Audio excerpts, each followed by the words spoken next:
My neighbor mentioned it at the mailbox, and it was so casual that I almost didn't register what she was saying until later that night, when I replayed the conversation in my head and realized something was very wrong with what she had told me about seeing my daughter-in-law every Tuesday morning around 11 o'clock, getting into a silver car that I had never seen before, even though I visited their house regularly and knew every vehicle that belonged to them and their friends. If you're watching this, subscribe and tell me where you're watching from, because I always love knowing. My name is Evelyn Carter, and I am 66 years old, and until 6 months ago, I believed that minding your own business was the right way to live, because people deserve privacy and autonomy and the freedom to make their own choices without interference from well-meaning but intrusive family members who think they know better than everyone else about how life should be lived and what decisions should be made. But I learned something important during those 6 months, and it changed everything I thought I knew about family and loyalty, and when silence becomes complicity instead of respect. Because sometimes minding your own business means watching someone you love walk into a trap,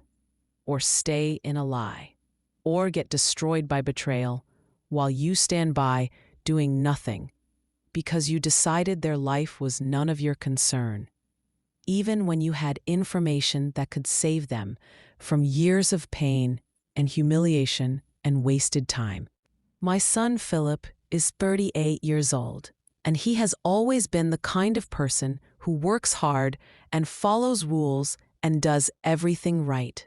because that is how I raised him after his father died, when Philip was only 12 years old, and I had to be both mother and father and provider and protector all at once while working 2 jobs and making sure Philip had everything he needed to succeed in life, even if it meant I had nothing left for myself at the end of each exhausting day. Philip became an accountant because he was good with numbers and liked the stability and predictability of a career where success was measurable and achievable through hard work rather than luck or connections, or being in the right place at the right time, like so many other professions that seem to reward the wrong things instead of dedication and competence and showing up every single day, even when you did not feel like it. He married Monica 7 years ago, and I thought she was perfect for him at first because she was outgoing where he was shy and confident where he was uncertain.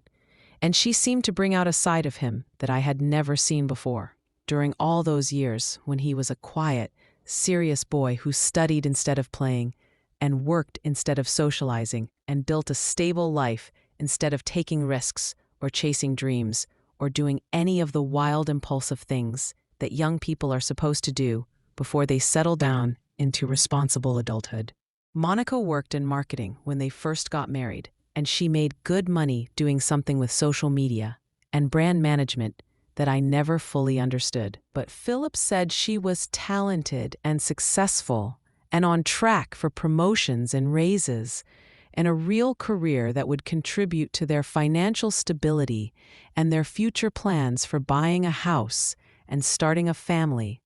and building the kind of comfortable middle-class life that Philip had always wanted,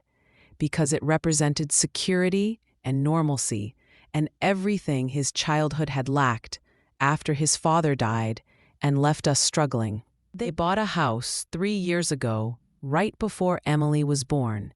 and it was one of those new houses in a development with the same schedules and the same struggles and the same dreams about their children's futures and their own retirement and the vacations they would take once the kids were older and less expensive to raise.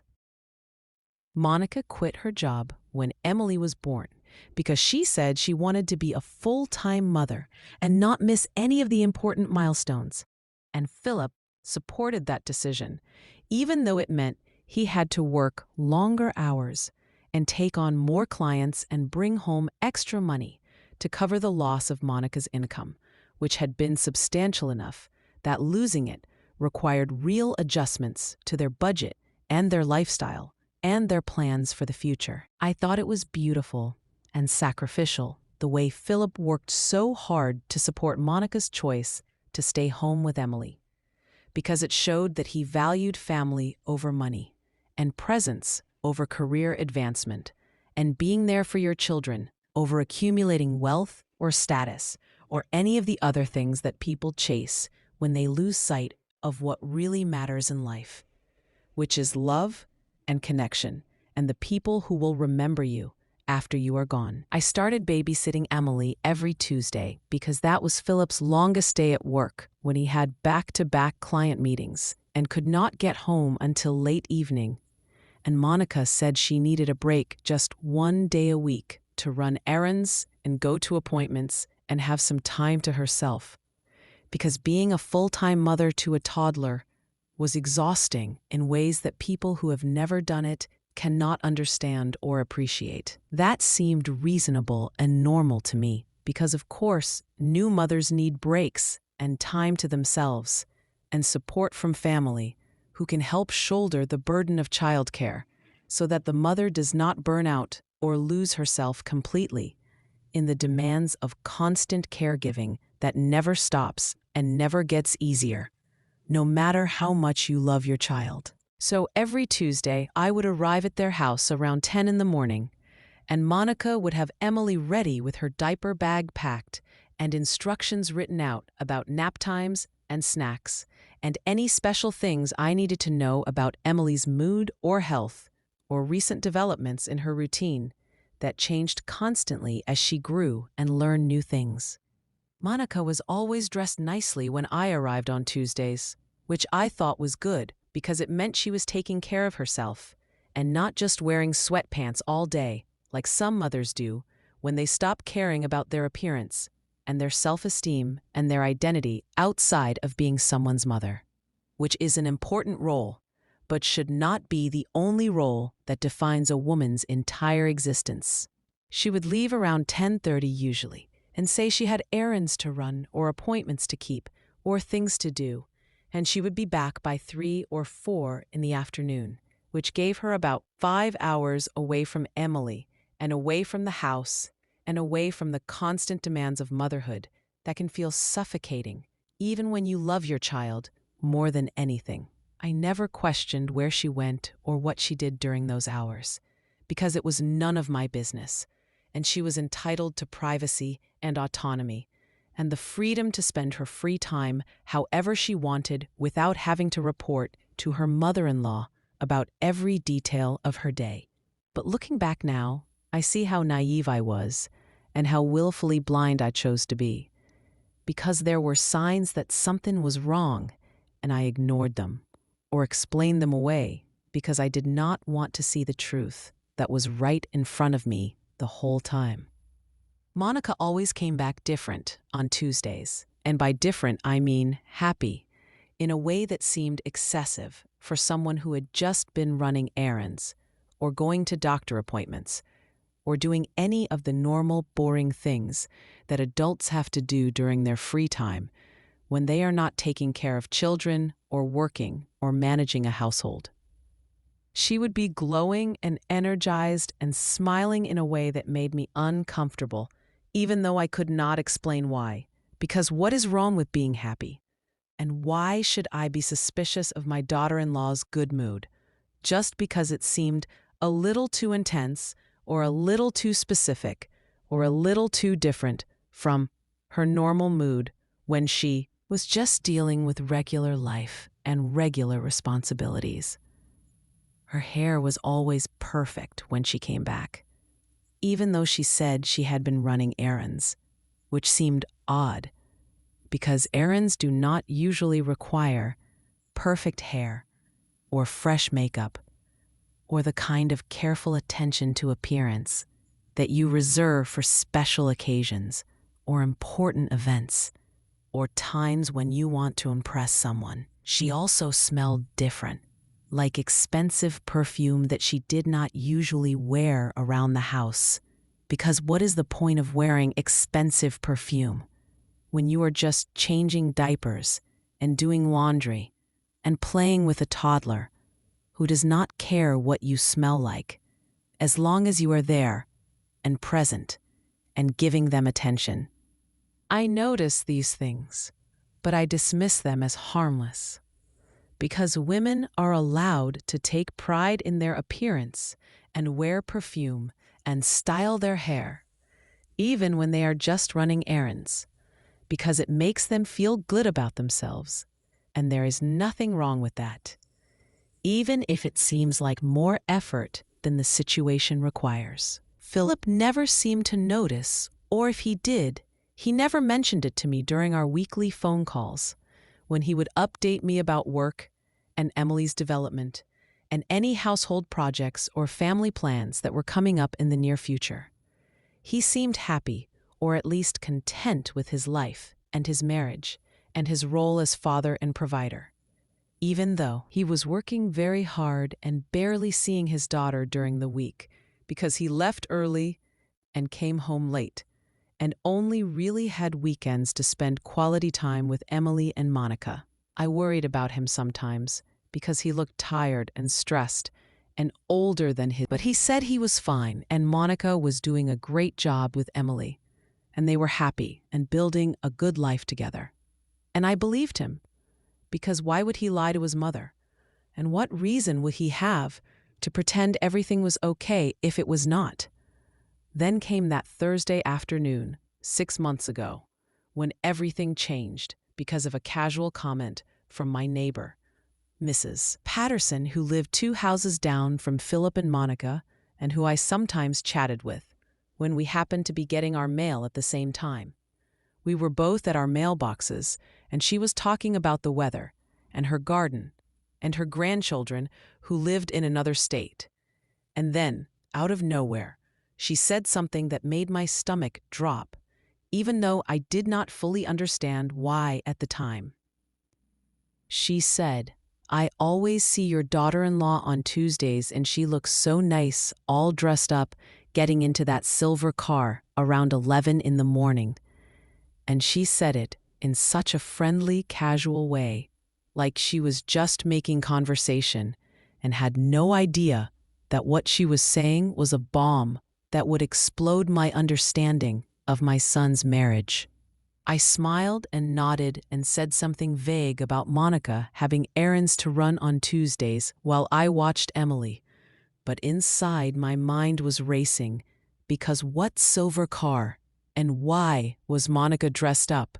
And why did Mrs. Patterson say it like it was a regular thing that happened every week at the same time? Philip and Monica did not own a silver car, because they had a blue sedan and a white SUV. And I knew both vehicles well, because I had been in them many times. And I had never seen a silver car at their house, or heard them mention borrowing a car, or having a friend with a silver car who gave Monica rides anywhere. I went home and I tried to forget about it and tell myself that Mrs. Patterson was confused or mistaken or talking about someone else, because neighbors sometimes mix people up, especially when they are elderly and their memory is not what it used to be. But I could not forget, and the thought kept nagging at me during dinner and while I was watching television and when I was trying to fall asleep that night, because something felt wrong in a way that I could not explain or dismiss or ignore, no matter how hard I tried to convince myself that everything was fine. The next Tuesday, I arrived at Philip and Monica's house at my usual time, and Monica was dressed beautifully in a way that seemed excessive for running errands, with her hair styled and her makeup perfect, and wearing clothes that looked expensive and new and completely inappropriate for grocery shopping or going to the bank or any of the other mundane tasks that people do on Tuesday mornings. When she left, I watched through the window as she got into her own car and drove away, and I told myself that Mrs. Patterson was wrong, and there was no silver car, and no mystery, and no reason to be suspicious or worried or concerned about anything. But the nagging feeling did not go away. and I found myself thinking about it constantly over the next few days, until the following Tuesday arrived, and I made a decision that I am still not sure was right, even though it led to the truth, which is supposed to be valuable and important, even when it destroys everything you believed. I arrived at their house that Tuesday, and everything proceeded normally, with Monica looking beautiful and Emily happy, and instructions given and goodbyes said. And then Monica left in her car, just like always. But this time I did not stay inside with Emily like I usually did, because I had arranged for my friend Ruth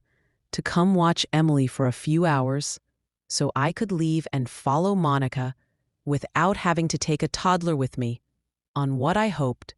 would be a quick trip to confirm that I was being ridiculous and paranoid. Ruth arrived 10 minutes after Monica left, and I explained that I had an appointment and would be back soon. And she said no problem and started playing with Emily, who loved Ruth because she always brought cookies and told funny stories. I got in my car and drove to the end of the street where I parked and waited, because I knew Monica always took the same route to the highway when she went shopping or to appointments in the city. I sat there feeling foolish and intrusive and wrong about what I was doing, but also unable to stop because the need to know had become overwhelming in a way that pushed aside all my concerns about privacy and boundaries and minding my own business. At 10:45, a silver car pulled up in front of Philip and Monica's house, and I watched through my rearview mirror as a man got out of the driver's side and walked up to the front door. He was tall and well-dressed and confident in the way he moved, and he did not knock or ring the bell, but just opened the door like he had been there before and knew he was expected and welcome. 2 minutes later, Monica came out, and she was smiling in that way I had seen before on Tuesday afternoons when she came back from her errands, but this time I understood what that smile meant and why it was different from her normal expressions during the rest of the week. She got into the passenger side of the silver car, and the man leaned over, and they kissed before he started the car and pulled away from the curb and drove down the street past where I was parked, and neither of them looked in my direction or noticed my car or had any idea that I had just witnessed something that would change all of our lives forever. I followed them, and it was easier than I expected because they were not being careful or watching for anyone following them, because why would they think anyone was watching or cared or even knew what they were doing? They drove to the highway and then into the city, and I stayed several cars behind them the whole time, and they never looked back or slowed down or showed any sign that they knew I was there. They pulled into the parking lot of an expensive restaurant downtown, and I parked across the street where I could see them, but they could not see me. And I watched as they got out of the car and walked to the entrance, holding hands, like lovers, or like people who had nothing to hide because they believed no one was watching. I sat in my car for 30 minutes, just staring at the restaurant and trying to process what I had seen and what it meant and what I was supposed to do with this information that I now had but had never wanted. My son was at work right now doing his job and supporting his family and trusting his wife and believing that she was home with their daughter or running errands or doing any of the normal things that stay-at-home mothers do with their free time. But she was not home, and she was not running errands, and she was in a restaurant with another man, and they had kissed and held hands, and she had gotten dressed up for him and looked happy in a way that she never looked happy with Philip anymore. I drove back to their house, and Ruth asked if everything was okay, because I must have looked upset or shaken or different in some way that showed on my face even though I tried to hide it. I said I was fine and paid her for watching Emily and thanked her and sent her home, and then I sat on the couch with Emily playing at my feet, and I cried quietly because my son was being betrayed and his wife was lying and his life was a performance, and I was the only one who knew the truth. I sat with Emily for the rest of that afternoon, and I played with her and fed her lunch and put her down for her nap and did all the normal grandmother things that I had done every Tuesday for the past year. But nothing felt normal anymore, because I had seen something that could not be unseen and knew something that could not be unknown. And now I had to decide what to do with this terrible knowledge that I had gained by following my daughter-in-law like some kind of private investigator. Monica came home at 3:30 that afternoon, and she was glowing in that way that made sense now, because she had spent the day with someone who made her feel desired and wanted and alive in ways that apparently my son no longer did after 7 years of marriage and the exhaustion of raising a small child and working long hours to pay for a house and a life that was supposed to make them both happy. She thanked me for watching Emily, and she seemed relaxed and content and showed no signs of guilt or anxiety or any indication that she knew I had followed her or seen her with that man or watched them walk into that restaurant holding hands like teenagers in love instead of like a married woman and her secret lover. I wanted to say something right then and confront her immediately and demand to know who that man was and how long this had been going on, and whether she had any remorse at all for what she was doing to Philip, who worked himself to exhaustion every single day to provide for her and Emily while she was out having lunch dates with someone else. But I did not say anything because I needed time to think and plan and decide how to handle this situation in a way that would cause the least amount of damage to Philip and Emily while still exposing the truth and holding Monica accountable for her betrayal and her lies. I drove home, and I spent that evening and the next several days thinking about nothing else except what I had seen and what it meant,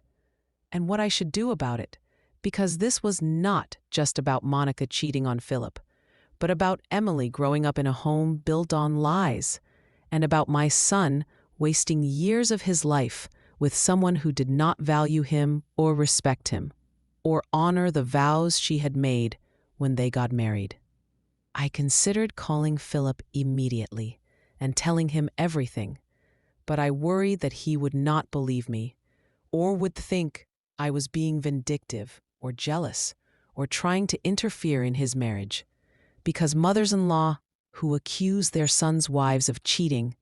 are rarely believed, even when they are telling the truth. I also considered confronting Monica privately and threatening to tell Philip unless she ended the affair, and I thought maybe that would be the kindest approach, because it would give her a chance to fix things without destroying the family, and without Emily having to grow up in a broken home with divorced parents. But then I thought about all the Tuesdays over the past year, and maybe longer, when Monica had been doing this while I watched Emily and while Philip worked, and I realized that this was not a recent mistake or a momentary lapse in judgment, but a pattern of deliberate deception that had been going on for who knows how long. I needed proof beyond what I had seen with my own eyes, because Philip would need more than just my word against Monica's, and I knew that she would deny everything and make me look like a crazy, jealous mother who could not accept that her son had moved on and built his own life and did not need her anymore.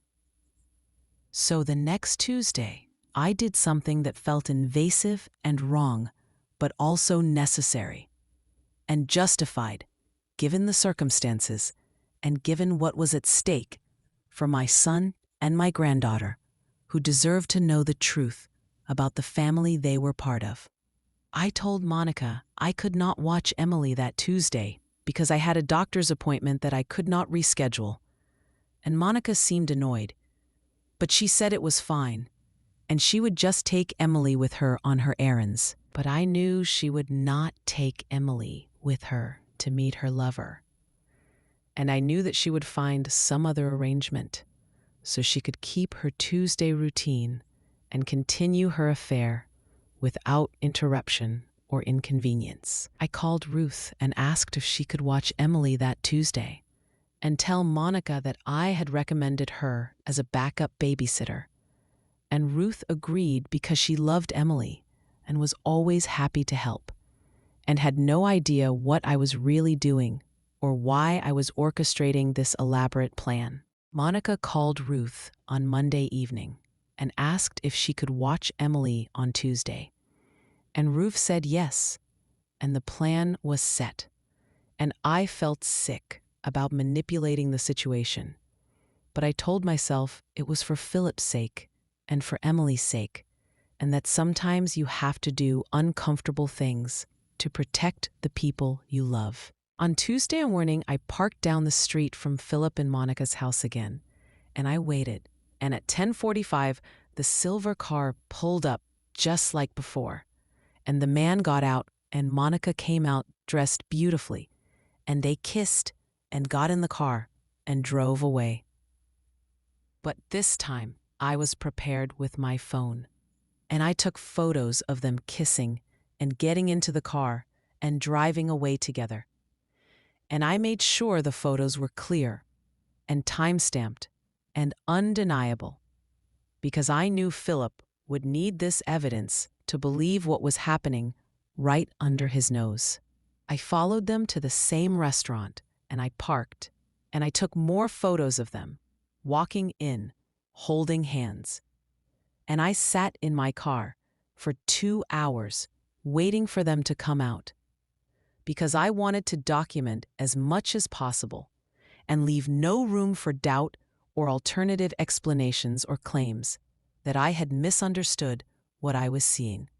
When they finally came out, they were laughing and touching each other in ways that made me feel sick, because this was not some innocent friendship or professional relationship, but clearly a romantic affair that had been going on for months or maybe even years behind Philip's back. That evening I called Philip and asked if I could come over to talk to him about something important. And he said sure, and asked if everything was okay. And I said it was something we needed to discuss in person. I arrived at his house at 7:30 after Monica had put Emily to bed, and the three of us sat in the living room. And I felt my heart pounding because I was about to destroy my son's world, and there was no way to do it gently or kindly, or in a way that would not cause him tremendous pain. I started by saying that I had something difficult to tell him, and that I had proof of what I was saying, and that I needed him to look at the evidence before he said anything or made any judgments about whether I was telling the truth. Monica looked nervous, and she started to say something, but I held up my hand and told her to wait, because Philip needed to see what I had discovered before she had a chance to spin her lies and manipulate the situation. I pulled out my phone and I showed Philip the photos one by one, starting with Monica and the man kissing at the front door, and then getting into the silver car,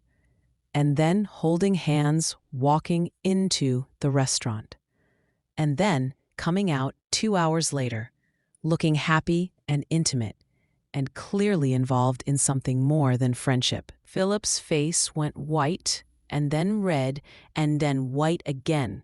as he scrolled through the photos, and he looked at each one carefully and thoroughly, like he was hoping to find some explanation or some detail that would prove this was all a misunderstanding or a mistake. Monica started crying immediately, and she reached for Philip, but he pulled away and stood up and walked to the window and stared out at nothing, while processing what he had just seen and what it meant for his marriage and his family and his entire life. He asked me when I took these photos, and I told him last Tuesday. And he asked how long I had known, and I told him about Mrs. Patterson's comment and about following Monica the first time, and about seeing her with this man, and about deciding to get proof before I told him, because I knew he would need evidence to believe such a terrible thing about his wife. Monica was begging now and saying it was not what it looked like, and that I had misunderstood, and that the man was just a friend from her old job, and they were catching up, and there was nothing romantic or inappropriate about their friendship. Philip turned from the window and looked at her with an expression I had never seen on his face before, and he asked her very quietly who the man was, and how long she had been seeing him, and whether she thought he was stupid enough to believe that two people who kiss like that, and hold hands like that, and look at each other like that, are just friends catching up. Monica stopped crying, and her face changed from scared to angry, and she said that Philip had no right to be upset, because he was never home and never paid attention to her, and never made her feel special or desired, or like she mattered at all beyond being a mother and a housekeeper, and someone who kept his life running smoothly, while he focused on work and clients and everything except her. Philip said that was not an excuse for cheating and for lying and for betraying their marriage vows and their family and everything they had built together over 7 years of marriage. Monica said that their marriage had been dead for years and that she had tried to talk to him about it, but he was always too busy or too tired or too focused on other things to listen to her or care about her feelings or make any effort to connect with her emotionally or physically. Philip said that was still not an excuse, and that if she was unhappy, she should have told him directly, instead of starting an affair and lying about it and sneaking around behind his back while he worked to support her and Emily. The argument escalated, and I sat there watching my son's marriage disintegrate in real time. And I felt terrible for being the cause of it, even though I knew that I had not created the situation, but had only exposed it, and that Monica was the one who had made the choices that led to this moment. Finally, Philip told Monica to stop talking, and he said he needed to know everything, including who the man was, and how they met, and how long the affair had been going on, and whether there had been others before this one. Monica said his name was Aaron, and that they had worked together at her old marketing job before Emily was born, and that they had reconnected on social media about 18 months ago, and had started meeting for coffee and then lunch, and then it had developed into something more. And she was sorry, but she had been lonely and unhappy, and Aaron made her feel alive again in ways that Philip had not made her feel in years. Philip asked if she loved Aaron, and Monica hesitated before saying she did not know, but that she cared about him and enjoyed being with him, and felt like herself when they were together, instead of feeling like just a mother and a wife with no identity beyond those roles. Philip said he wanted a divorce and that she needed to move out as soon as possible, and that he would be filing for full custody of Emily because he was not going to let his daughter be raised by someone who thought cheating and lying were acceptable responses to marital difficulties. Monica said he could not take Emily away from her, and that no court would give him full custody just because she had made a mistake, and that he was being vindictive and cruel and using their daughter as a weapon to punish her. Philip said it was not a mistake, but a choice she had made repeatedly over 18 months while lying to him every single day and pretending their marriage was fine and taking his money and his support while giving her affection and attention to someone else. I stood up and said that maybe they should take some time to calm down before making permanent decisions, and that Emily needed both of her parents, and that perhaps counseling or mediation might help them figure out what to do next. But Philip said there was nothing to figure out because Monica had destroyed their marriage and broken his trust and shown him exactly who she was, and he was done trying to make things work with someone who had so little respect for him or their family. Monica left that night and went to stay with her sister, and over the next few weeks, Philip filed for divorce and started the process of dividing assets and determining custody arrangements, and trying to explain to Emily why Mommy was not living at home anymore. Emily was confused and sad, and she kept asking when Mommy was coming back. And Philip would tell her that Mommy had her own place now, but that she would still see her regularly, and that both Mommy and Daddy loved her very much, even though they were not going to live together anymore. I helped Philip as much as I could during those difficult weeks and months by watching Emily more often and cooking meals for them and just being present and available when Philip needed someone to talk to or cry with or lean on during the darkest moments of his grief and anger. Philip told me that he felt like his entire life had been a lie, and that he could not believe he had worked so hard and sacrificed so much for someone who had been betraying him the whole time. And he wondered if Monica had ever really loved him, or if their whole relationship had been based on convenience and financial security, rather than genuine affection. I told him that I could not answer those questions and that maybe Monica herself did not know the answers, but that what mattered now was focusing on Emily and on building a new life and on healing from this betrayal so that he could eventually trust again and love again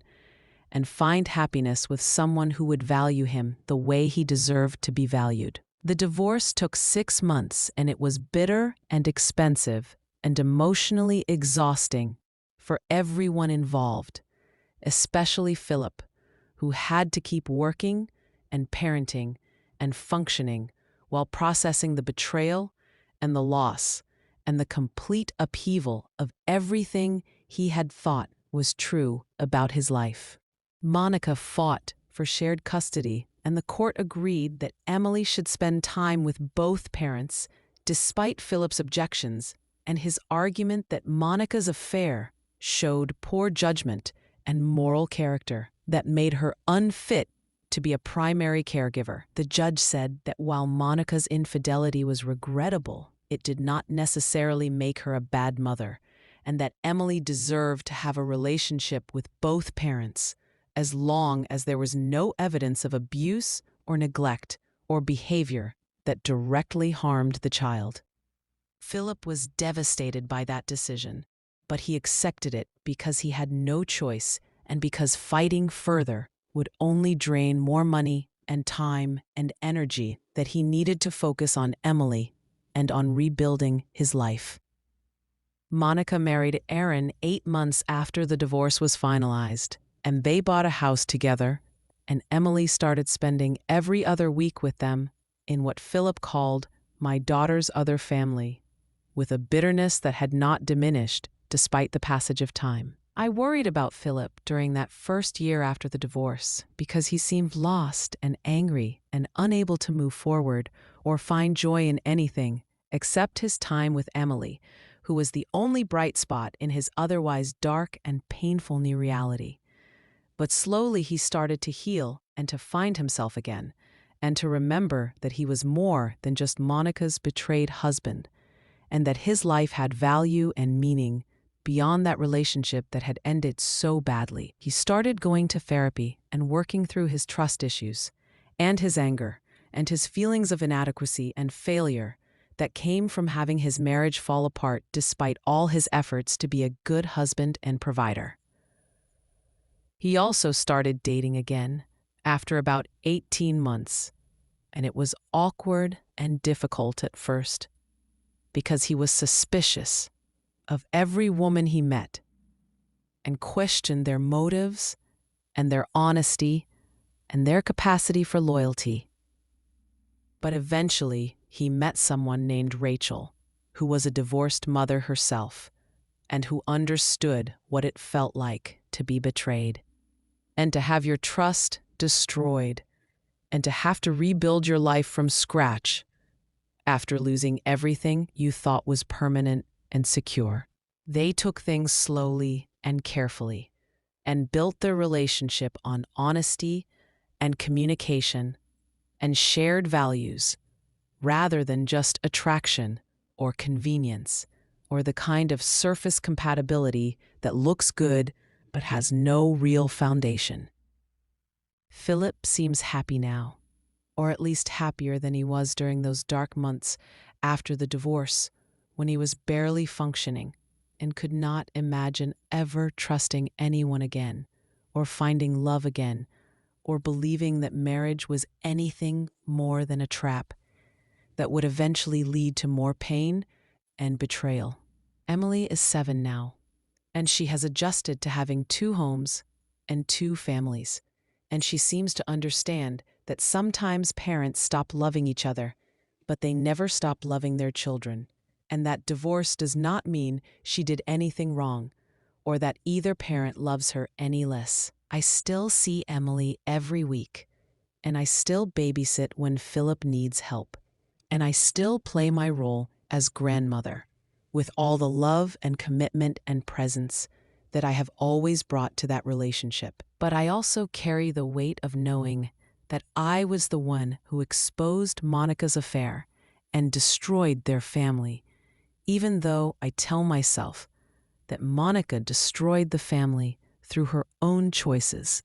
and I only revealed what was already broken. Sometimes I wonder if I did the right thing by following Monica and taking those photos and showing them to Philip,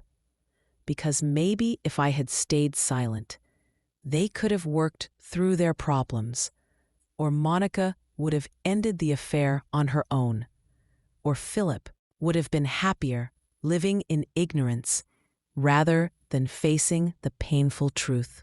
But mostly, I believe that truth matters even when it hurts, and that Philip deserved to know what was happening in his own life and his own marriage, so that he could make informed decisions about his future rather than continuing to live in a lie that would eventually have destroyed him anyway. Monica and Aaron divorced 2 years after they got married because apparently relationships built on betrayal and affairs do not have strong foundations, and eventually the same patterns repeat themselves when the excitement fades and real life sets in. Philip told me about their divorce with a satisfaction that I understood, even though it was not particularly admirable to take pleasure in someone else's pain and failure. But I also understood that seeing Monica's new marriage fail validated Philip's feelings and proved that the problem was not him or his inadequacy as a husband, but Monica's character and her inability to commit or to work through difficulties, or to value what she had until it was gone. Rachel moved in with Philip last year, and Emily seems to like her and accept her presence in their lives, even though she still loves her mother and spends time with Monica, who is now living alone in a small apartment and working again because Aaron had not been the financial provider that Philip was. I like Rachel, and I think she is good for Philip and good for Emily, and I hope that this relationship works out better than his marriage to Monica did, because Philip deserves happiness and stability, and someone who will be faithful and honest and present in ways that Monica never was. Looking back on everything that happened, I still believe I made the right choice, even though it was painful and destructive, and changed all of our lives in ways that can never be undone or forgotten. Mrs. Patterson still lives 2 houses down from what used to be Philip and Monica's house, but is now just a place where Monica used to live before her life fell apart because of her own choices and actions. Sometimes I see Mrs. Patterson at the mailbox and we chat about normal things like weather and gardens and grandchildren. And she never mentions that casual comment she made years ago about seeing Monica get into a silver car on Tuesdays. I do not think she realizes that her observation set off a chain of events that ended a marriage and destroyed a family and changed multiple lives forever, because from her perspective, she was just making conversation and had no idea that what she said would matter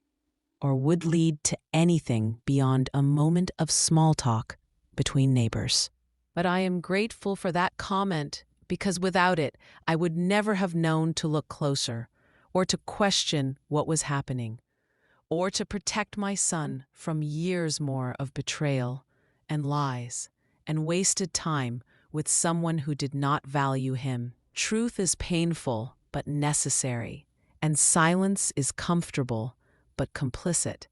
And I choose truth every time, even when it costs me peace, and even when it destroys what I thought I wanted to believe about my family and my daughter-in-law and my son's marriage. What would you do if this happened to you? Tell me in the comments, because I always read them, and I want to know how you would handle discovering that your child's spouse was cheating. And don't forget to like and subscribe for more true life stories like mine.